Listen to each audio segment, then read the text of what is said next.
Labadiena, mėly televizijos žiūrovai. Šiandien mūsų svečias kragas. Kragas viduržymį, kada visi kragai išskridę toli, o juk mūsų kragai tai žiemoja, ko gero net prie Azovo jūros arba toli pietuose, stepėse. Štai, mūsų kragiukas atėjo pusryčiaut nori. Antras dalykas, jisai ir pasimaudyti jam reikia. Tai štai. O. Kągi, mes turbūt jį dabar paprasčiausiai nunešim maudytis, o po maudyklės, nu kągi, teks ir pavalgyti. Kągi, keliaujam.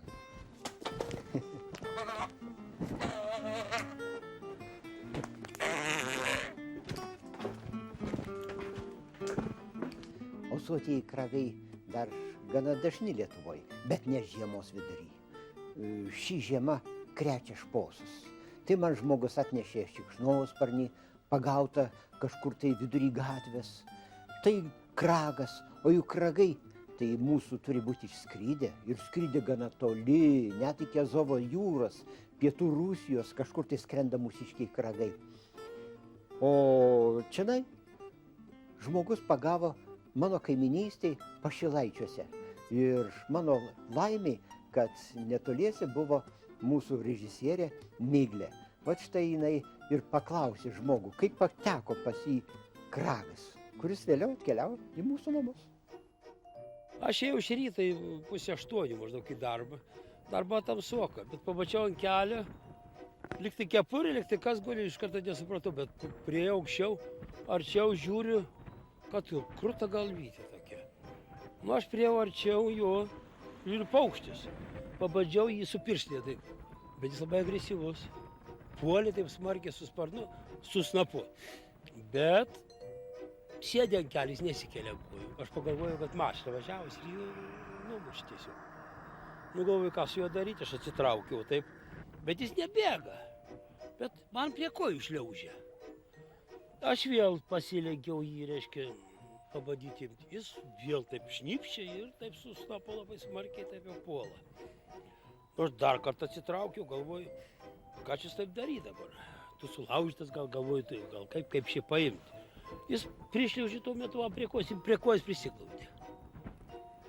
Aš žiūriu, pasilenkiu, kad jis jau jokio agresijos jau nerodo. Taip jau paėmiau ant rankų ir jis jau švelniai prisiglaudęs ir nu ką, aš nusinešiau patalpas tada. Aš jo nematęs tokio paukščio Lietuvoje. Nu ir kada nusinešiau, tai ten mes visi vyrai nutarėm, kad naras, kaip vadinam tas. Visi naras, nu, turbūt bus naras. Matosi pagal jo kojas, kad jisgi vandeninis. Nu, bet galvoju, tai reikia ir kruopų pabandyti, ir aš turėjau keptos žuvies. Ne.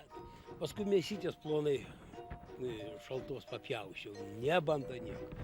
Tada nuvažiavau turgelį, nupirkau žuvytės šviežios, jūrinės. Nieko jis nebandė, aš bandėm ir žiotis, bet nieko jis absoliučiai. Mano nuomonė, kragas tikriausiai buvo labai išbadėjęs, kadangi šiemet spūstelėjo šalčiai neeiliniai ir visi vandenys apsitraukė ledų. Kragas liko be vandens, tad nenuostabu, kad jisai nusileidė vos ne miesto vidury. Laimė, kad žmonės priglaudė kragą, bet, mėly televizijos žiūrovai, ne pirmą kartą man pasitaiko, kad žmonės suranda, nori išgelbėti paukštelį, tačiau nežino kaip. Ir štai žmogus jį maitino, kaip sakant, ir košė, ir jūriniam žuvim, kilkėm, ir nedaug dievė dar ko gero sūriom. Tai aišku, būtų kragas žuvęs, bet laimiai kragas nieko nevalgė.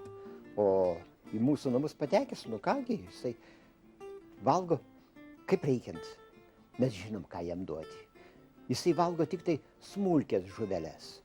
Ir ežeruose, kur jisai gyvena, jisai gaudo kaip taisyklė mažas žuvytės. Nerti jisai moka, iki 10 metrų pasineria, bet aš dažniausiai paviršiui gaudo aukšliukės ir kitas kojukės ar kitas smulkės žuveles. Mūsų kragai paplitę Lietuvoje. Ausuotieji kragai gana dažnai matomi. Žmonės juos neretai narais vadina, kadangi jie nardo fantastiškai gerai. Kuomet kragas plaukia ežere, tai matosi tik tai siauras nugaros ruoželis ir kaklas su gražiom ausytėm. Virš galvos lyg radiukai ir dabar jūs matėte tuos radiukus, bet žiemos drabužiais nesimato tų gražių bakimbardų, tokių rudų, kas būdinga būtent ausuotiesiems kragams. Gaila negaliu pasakyti, ar šiandien mūsų kragas yra patelė ar patinas. Iš elgsenos jisai pikčiurna, mano visos rankos kruvinos buvo, nes jisai kerta, snapas koks galingas. Bet, sakau, negaliu pažinti, nes patinas nuo patelės nesiskiria. Bet jūs atkreipkite dėmesį į jo snapą. Snapas kaip kaltas, storas prie pagrindo ir labai smailėjantis. O tai kam jis reikalingas toks snapas? Taigi jisai nardo ir kaip kylių praskiria vandenį. Už tai jisai labai greitai nardo. Greitai nardydamas, juk žuvis tai irgi greitai plaukėja, o jis turėjęs pralenkti ir pagauti. Mėly televizijos žiūrovai, kragas nuostabus paukštis. Jisai savo organizaciją vienas iš žemiausių, savo sandarą, primityviausias paukštis, nes po pingvinai patys primityviausi, o jisai yra po jų. Bet beje, jisai kažkuo tai man primena pingviną. Literatūroje, jeigu jūs paskaitysit ar Lietuvos fauną apie kragą, jūs rasite, kad parašyta, kad kragas nevaikšto sausumoje, kaip ir narai. Kas liečia narą, tai galbūt, pripažinsiu, aš narą turėjau, jisai nevaikščia. Bet kragas mūsų tapnoja, tik laikykis. Iš virtuvės ateina į kambarį ir čianai mus džiugina savo balsu karkiančiu. Toks balsas su juo labai savotiškas karkimas. Kada jisai pyksta, tai jisai karkia. Bet šiuo metu tai jisai nelabai nori karkti. Matot, jisai mane dabar švelniai, kibina, kaip žmonės sako, bet nekanda. Kodėl? Jisai primaitintas.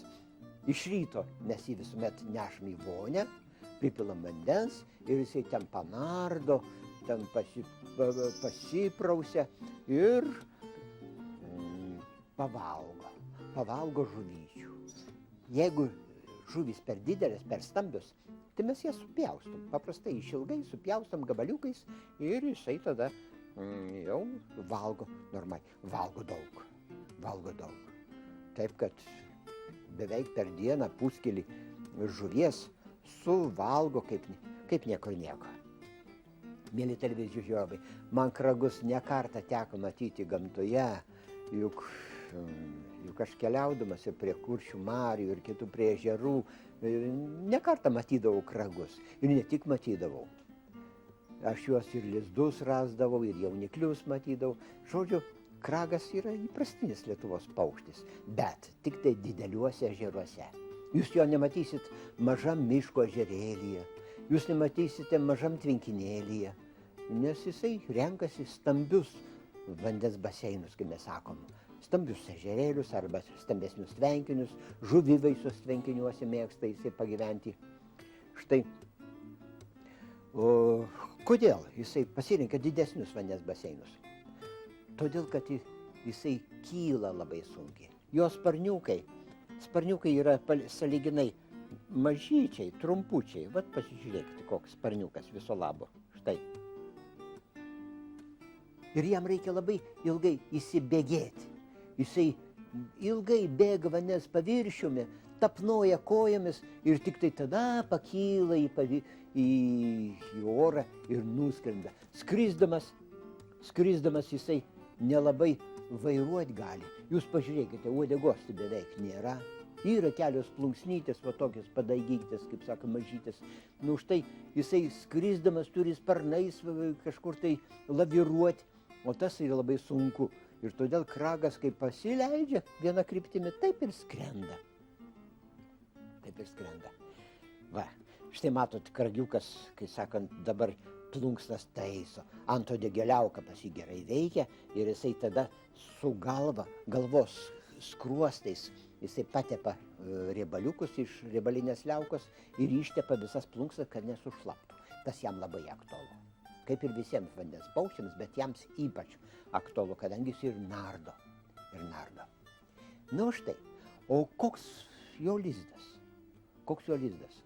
Lizdą teko ne kartą matyti. Ir kas įdomiausia, kad jo lizdai būna dažniausiai šalia kirų kolonijos, šalia žuvėdrų kolonijos. Ir tenai būna kartais net ne vienas lizdas, o 3, 4, netgi 5 gali būti lizdai, jeigu didesnė kolonija. Kirų, pavyzdžiui. O kodėl? Kirai arba žuvėdros, jeigu pamato priešą, tai jos puola visų pulku. Ir apgina ir tada ir krago lizdą. O krago lizdas plūdurėje, nendrynė, meldynė, švendrynė. Ir jisai palenkia nendrės, o paskui suneša žolių, plūduriančių, nendrės gabaliukų, švendrų gabalukų.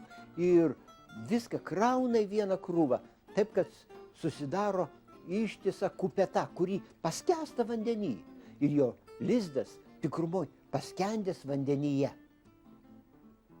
Kiaušiniai dalinai mirksta beveik vandenį, gūžta labai plokščia. Kaip jisai išperia, neįsivaizduoju. Kragas, jeigu, pavyzdžiui, peri kiaušinius ir reikia jam palikti lizdą, tai tada paima žolės, šlapios žolės ir uždeda ant kiaušinių, kad jų nesimatytų. Todėl jo kiaušiniai šiaip normaliai tai balti, o tampa tokie murzini neišvaizdus ir varnos jų nelabai pamato. Išsirita jaunikliukai, labai simpatiški, tokie gražus juostuoti, juodom juostytėm balti, tiesiog atsigrožėti negali, koks jo gražumas to mažyčio. Ir kada išsirita pirmasis arba antrasis jaunikliukas, tai tėvas nuplaukia kartu su mažyliu ant nugaros įveždamas, nes mažiukai, kragiukai tik išsirita į vandenį dar neina. O po dienos, po antros plaukioja kartu ir dažniausiai tėvai jos nešioja ant nugaros. Bet kas dar įdomiau, kad kragas va štai po sparnais turi ertmes, sparnas išgaubtas. Ir tada jisai jaunikliuką paima po sparnu, pasikiša ir neria. Ir neria gilyn į didelę gelmę, kartu tempdamas ir tos savo mažylius. Mažyliai sparčiai auga, gaudo tėvai smulkės žuvytės ir joms maitina. Ir tokiu būdu, va štai šitas žuvilėsis, matot, atsidūrė ir mūsų namuose. Kol kas jisai pikčiurniukas, bet aš manau, kad su laiku mes apsiprasim, va štai matot, jau jisai nebekerta. Koks jo tolimesnis likimas? O jo tolimesnis likimas buvo toks. Išgyveno jisai mūsų namuose 2 savaitės. Parodėm mes jį veterinarijos gydytojų, netgi rentgeno nuotrauką padarėme. Pasirodė, kad jisai sveikas, nesužalotas. Kodėl jis nusileido ant žemės, mes nežinom. Mūsų namuose jis atsigavo ir iškeliavo į Kauną. O tenai mano dukra Rita jį paleido prie Kauno hidroelektrinės, ten, kur daug ir gulbių, ir ančių, ir netgi vieną kragą matėme. Taip, kad jis nebus vienišas, baigėsi jam katino dienos, laipas dabar medžioja. Palinkėkim jam geros sėkmės, o jum, mieli televizijos žiūrovai, iki pasimatymo kitą kartą.